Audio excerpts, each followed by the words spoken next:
Welcome back to the Candle Business Podcast. My name is Erica Marie Morris, and I own a small candle business called Memory Box Candle Co. that I launched in March of 2020. On this podcast, we talk about everything regarding running a small candle business, from marketing to mental health. I dive into a wide variety of different topics. So if that's your jam, you are in the right place.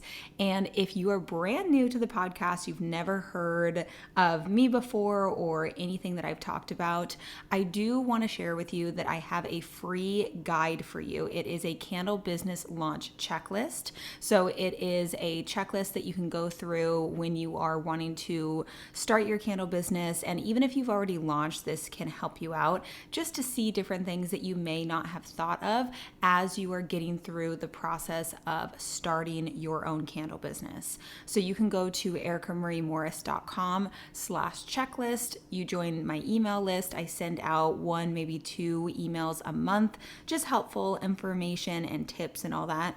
And you get the checklist right to your inbox. So make sure you download that if you haven't already. Now, let's get into today's topic. So I'm probably going to do another podcast episode on a Q&A, like a full Q&A, because I did ask you all on Instagram to send me your questions, just either business, candle making, motherhood, whatever it is. We talk about all of that on this podcast.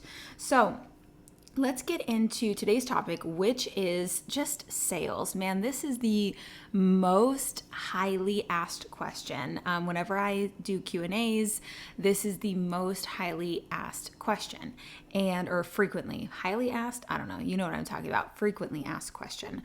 So, and it makes sense because there are so many different avenues and things that you can do to increase sales with your candle business. And I want to talk about both retail and wholesale when it comes to growing your candle business. Now, I have made quite a few videos and I think even a couple of podcast episodes on sales, but I feel like you can never talk enough about it. And I feel like I can have different experiences and have different things to say at different points in my business journey. So let's first start with retail, because retail is really where a lot of people start out. And retail is basically you are selling your candles direct to the end consumer. So that is D2C sales. And that is basically you are selling your product to the person who is going to burn and enjoy your candle. And when we are looking at growing that side of our business, you really have to ask yourself, where do I want those sales to come from? Because we can generalize and say, yeah, I just want to have more sales. How do I grow my business? How do I make more sales? And that is it's a question without a map. So you don't have anywhere to go with that question. Whereas if you work backwards, then you can figure out what needs to be done in order to reach your goals. So for instance, if you're saying, well, how do I get more sales on my website? Then you can think to yourself, okay, well, what are the ways in which I can drive traffic to my website? Because before you get sales on your website, you have to first drive people to your website. And not every person that visits your site is going to make a purchase. I think there's an average percentage of how many people that visit your website will actually make a purchase, and everybody's is different. Honestly, mine is so thrown off because of YouTube. I gotta be honest, there's a lot of people that will look at my website just from YouTube just to see what my website looks like. So it has thrown off my conversion rate like crazy. So I don't even go based off of that. It's not even accurate. But when it comes to conversion rate, there is an average. I believe it's only a few percent, but it's not very high. So if you think about, getting 100 people to view your website and only a few people actually make a purchase, I don't know if that's, completely accurate. It could be a little bit more, it could be a little bit less.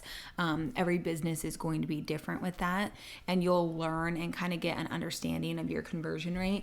And actually, before I keep talking, I'm actually going to look up what an average conversion rate is. I bet you it's very all over the place. Yeah. So, Google says on average was 3.68%.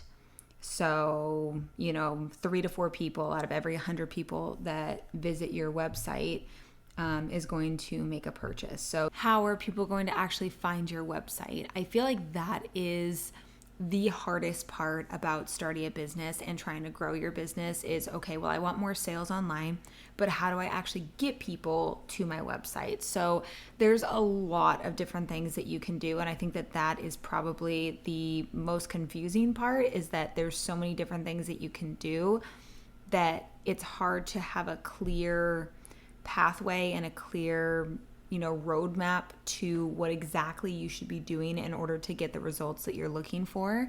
And a lot of marketing is trial and error. You will never be able to know if something is going to work for you unless you try it out for yourself. I'm a big fan of doing more free forms of advertising before jumping into anything paid, especially if you're a new business and you don't have everything kind of polished yet, if that makes sense. So when I look back at early Memory Box Candle Co., I look at that branding and I think, wow, that was really amateur looking at it versus my branding now. I feel like it's really elevated. So if you're getting started with your kind of rough draft and you're putting hundreds of dollars into advertising before you really tweaked and see what works for you, you may be throwing away money because it's maybe not the right time to be throwing money at something, especially if you are not as familiar with running ads or doing any kind of paid advertising like that. But here's an idea that is not paid advertising, but it kind of is. So you can actually have affiliates for your brand. So there can be people who will talk about your candles and your products and post links on Instagram stories or whatever it is. And then when their followers purchase from their link, you know that they were the reason why you got that sale, and they're driving traffic to your website and getting that sale for you. So in return, you give them a percentage of the sale. That's how affiliate marketing works. And I think that is a really great way to help drive traffic that is a paid way, but you're only paying when you actually make the sale. So you're only giving that money to somebody else for them helping to drive the product sale to your website. And I think that instead of like Facebook ads or Instagram ads or Pinterest ads or anything where you're putting your money into that and then just kind of trying to play around with the audience and target market and seeing what works, doing something like affiliates and finding people on Instagram that have, I would say between maybe 5,000, I would say between, probably 5,000 and 10,000. That's a really good number because usually at that smaller range, they have a lot more engagement with their followers. And you can look and see, how often are they posting? How much engagement are they getting? And you can see if your products would really align with them. And again, that's just an alternative to paid marketing. I personally have never done that before.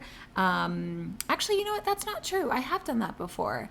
But I think I gave them free product and that was kind of the exchange. I haven't done actual where people are signed up under like an affiliate program. But I did have this one girl that I had sent free product to.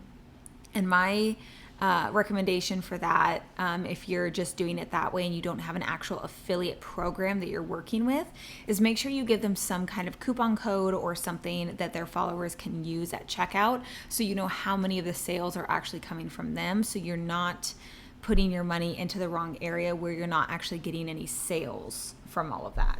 So that's something that you can think about in terms of driving traffic to your website. And what I would recommend before you're even thinking about, okay, well, how do I get more sales? How do I get more people to my website?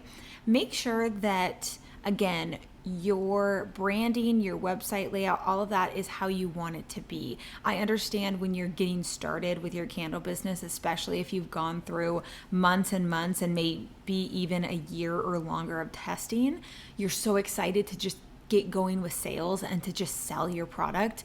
But I really advise you to really take the time to look everything over and see if you look professional, because if you do not look professional and you're reaching out to potential affiliates, they may not want to work with you because they want to make sure that they're working with a company who is, quote unquote, going to be legit. Even if you are, it may be in their eyes, they're thinking, I just want to make sure that this company is going to actually pay me and I'm not going to be doing free work. Like, you want to look like a respectable, professional type of business. You don't have to have thousands of followers on Instagram to do that.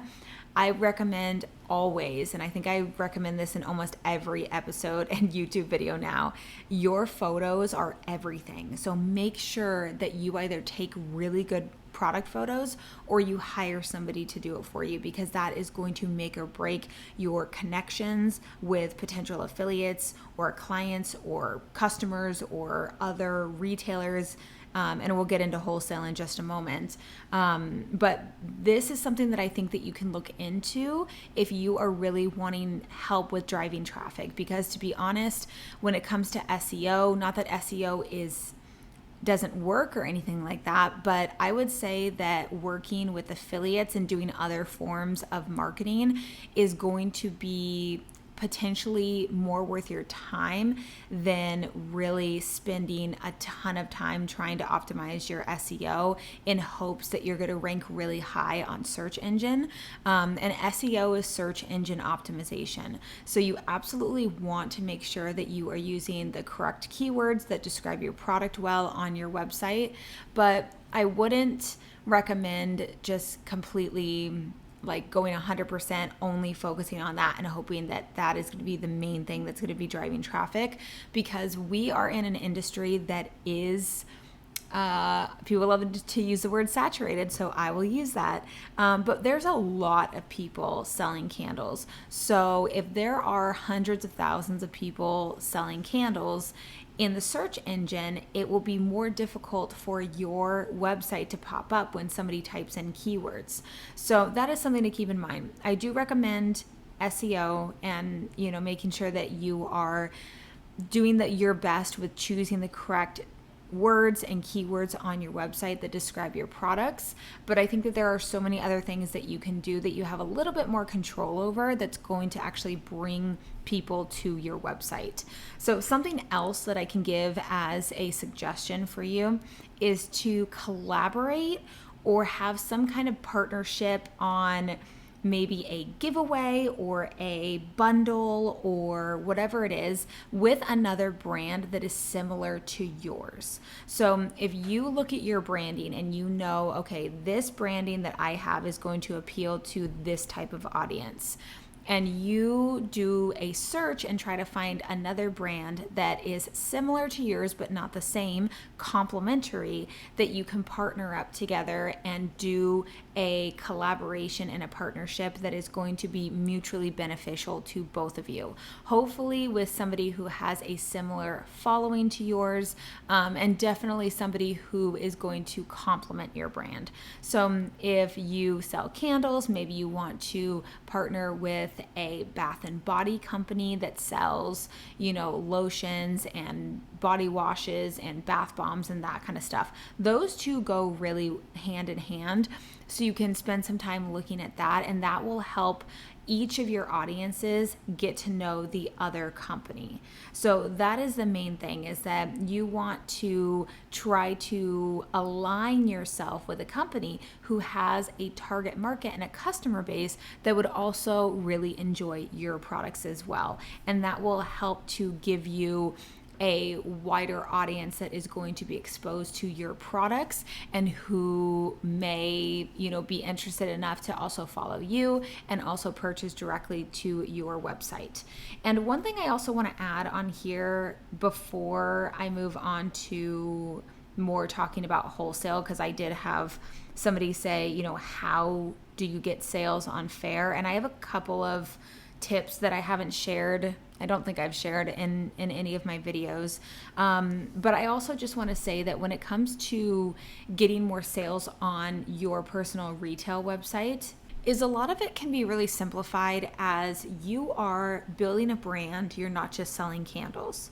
So if you're focused on just selling candles, it may be more challenging for you to bring people to your website because you're really just wanting to build a brand, build a story, build a connection with your customer, knowing who your customer is and being able to create an experience with your product, with your website, with your email marketing, which hopefully you are doing some kind of email marketing because that will help keep returning customers coming back to you.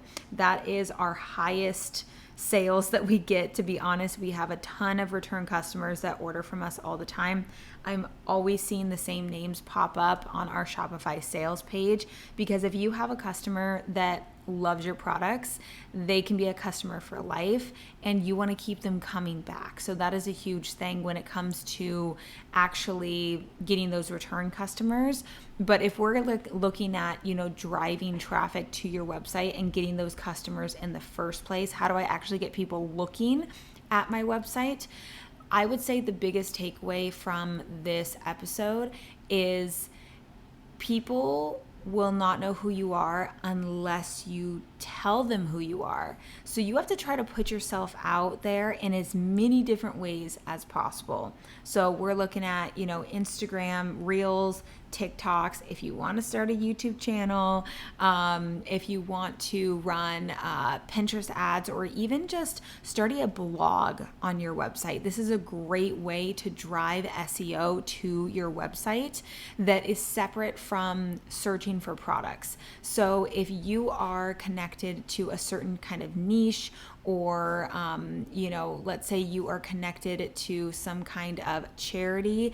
So for instance, as an example, we recently put out a charity for the NICU. So any kind of sales that we get for that candle will be donated to a NICU where they help support families that are currently experiencing the NICU with their baby. And so, for instance, I could, if I wanted to, write blog posts about, information on the NICU or, my experience or whatever it is, and have a blog post that's connected to your website. That's just an example. It could be so many different things. It could be a gift guide. It could be, how to not have your candle tunnel, how to avoid soot in your candle. And those are a little bit more relevant to, at the actual candle business, but it can be a wide variety of different things. I mean, if you want to get really personal, you could have like a candle business owner's diary or journal on the website on just sharing a lot more information, because I promise you that the more you share and the more you put your name out there, doing interviews, doing, podcast episodes with different people, whatever it is, the more you're putting your name out there, the more that people are going to recognize you and it's going to be a lot more familiar. So doing the collaborations, doing local markets where your name is being popped, you're having your name at different pop-ups.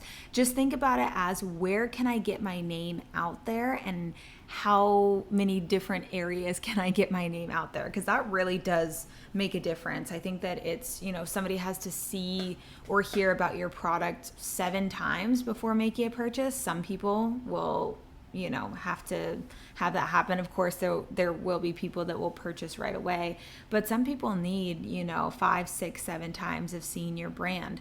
So if somebody's not interested, or they, see it pop up, even if you run ads, there's times where I've seen ads run, and it's like, if I've seen that ad multiple times, it sticks out more. So that's something you can analyze your own behavior when you're looking on places like Instagram or whatever, and you see ads pop up.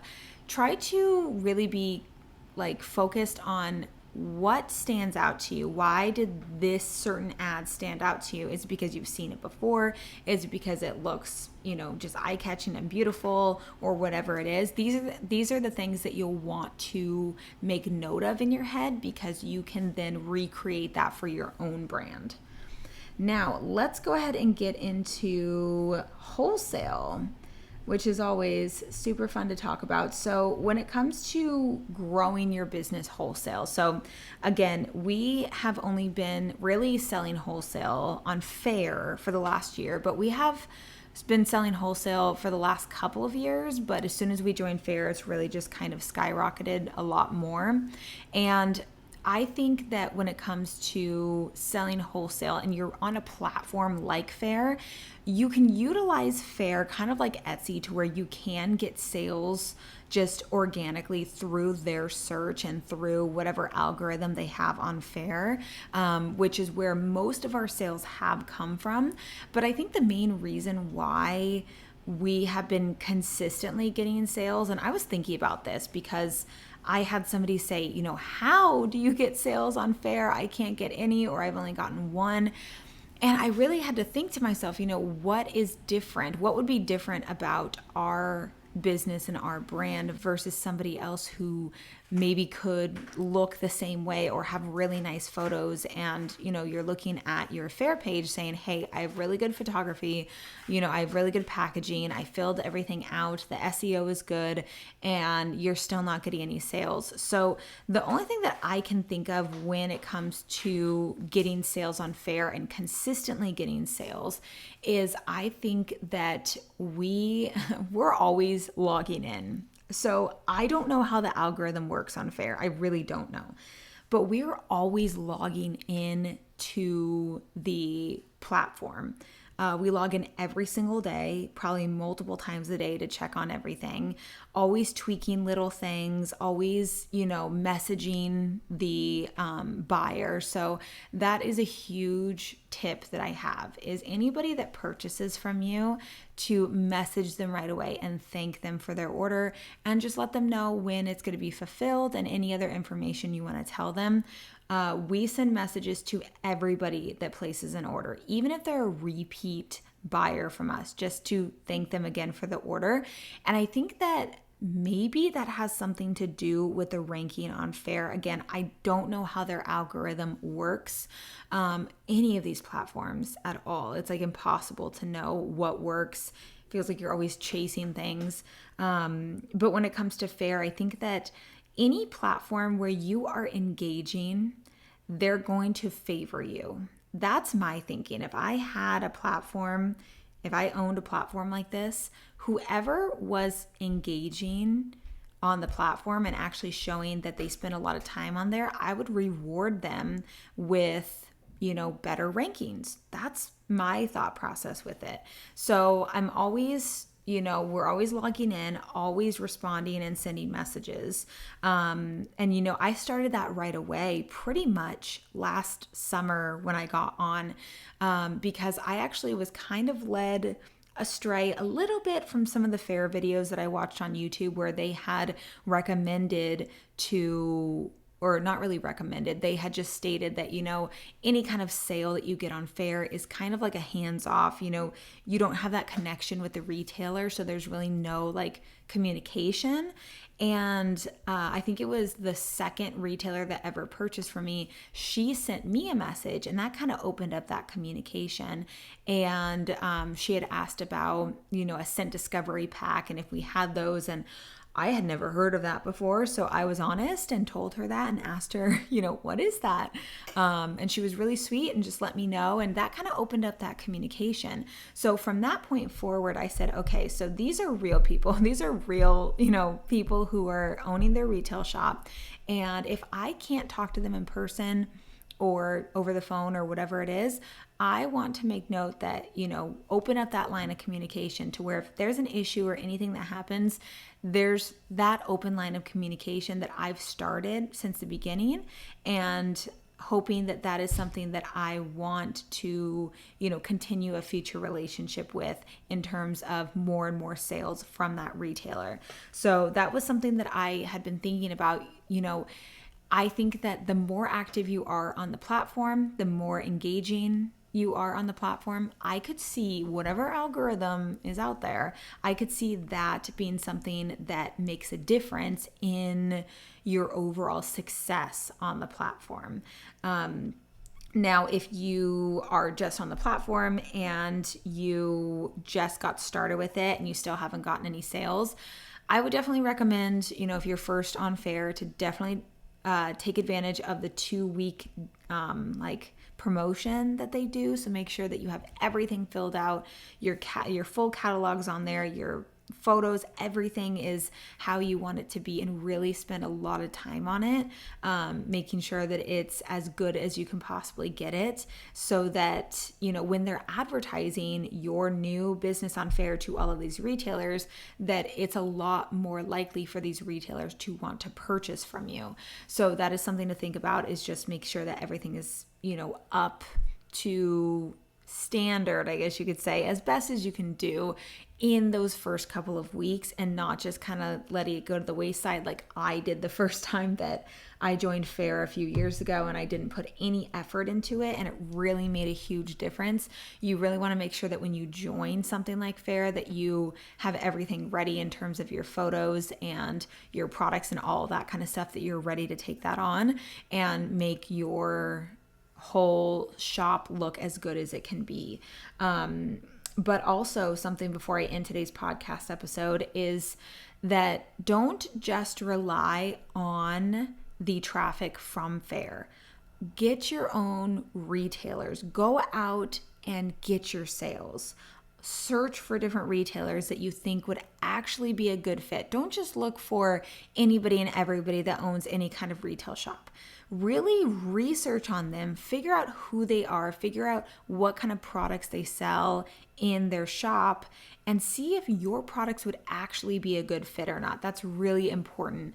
I think that my biggest mistake when I was looking and searching for retailers and reaching out to them was I was just I just made a huge list of like 30 or 40 different retailers and just sent like these mass, you know, emails to all of them.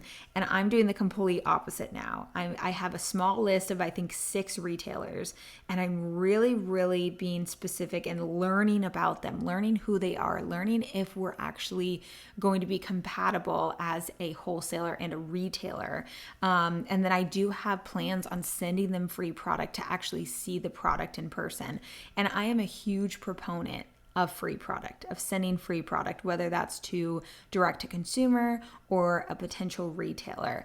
I think that that is a great way to utilize your money to let your customer, whoever it is, see your product, feel your product, get to know your product, and love it so that they want more. I think that is a huge part of growth, in my opinion. I know people have their different takes on that, but I think that it is a huge win and a huge kind of, it's a good investment. I think it's a good way to market, to have people actually hold your product and get your products in the hands of your ideal customer.